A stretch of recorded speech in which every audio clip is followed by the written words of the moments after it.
هاي جايز، هاي فايف بروتين. وهنبدا بقى جو امريكاوي من كده، وفاكرني فتنس موديل هطلع لك بالبيكيني واقول لك يلا. لا يا حبيبي، لا يا بابا. فهمني غلط. احنا مصريين وهنحط الطبعه المصريه على كل حاجه بنعملها. I mean they do this for money. I mean مالناش دعوه.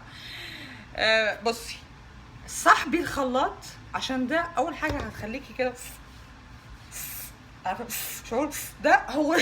والله العظيم هو ده بالخلاط. liquefying everything. كل النيوترينز بتاعتك لما بتبقى liquid، يعني متعه اللي انت تقعدي برضو الشو دي هتحرمي نفسك منها شويه، مش ضروري طول ما انت قاعده تندوغي حاجه. make it into a smoothie or a juice. digestive system بتاعتك بتاخد الحاجات دي بسرعه لما تكون جوس، صح؟ it worked for me. alright. واطلعي اونلاين وتعلمي الحاجات اللي هي مناسبه ليكي حسب انتي واللايف ستايل بتاعتك، لو رياضيه، لو بودي بيلدر، لو عاديه، ما فيكيش اكتيفيتيز كتير خلال اليوم. وتعلمي تقري nutrition facts اللي ورا. you have to understand how to read it. مش مجرد ايه ده فيها كام دي؟ فيها 118 كالوري. I don't care about the calories. مش في دماغي الكالوري، المهم الجرامات اللي جواها. يعني انا محتاجه بروتين عالي مثلا، 26 جرام بروتين، حلو قوي، خير وبركه. ايه ده جرام واحد سكر؟ يا ريت كل حاجه تبقى كده.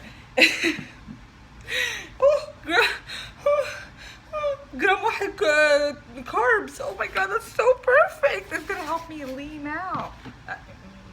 اعذروا الامريكيه اللي جوايا. وهاتي الخلاط صدوق وارمي فيه ايس، تلج.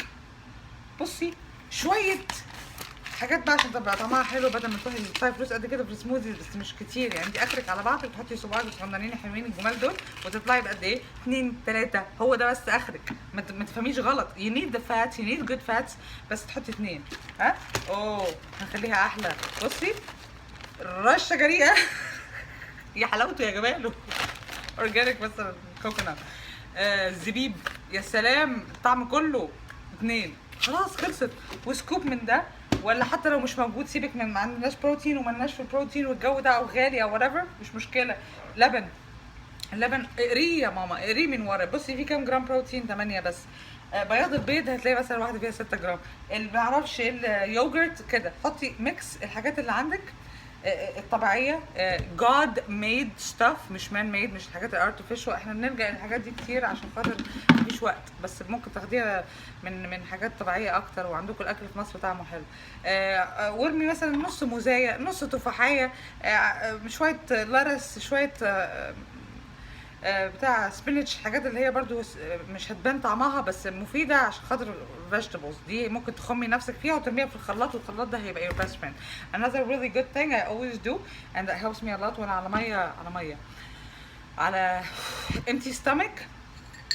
I call it a fat burner, antioxidant. بينظف المناعة، بينظف السيستم، بيقوي المناعة. I'm sorry.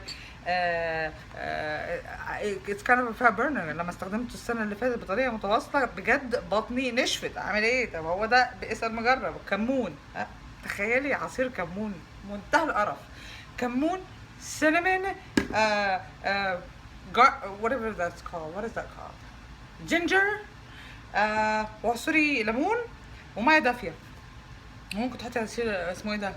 جرين تي. اشربي بقى، عايزه تشربي as much as possible وانت حلو وجميل، بس at least once a day. الاثنين دول هيعملوا لك فرق. I promise. سلام.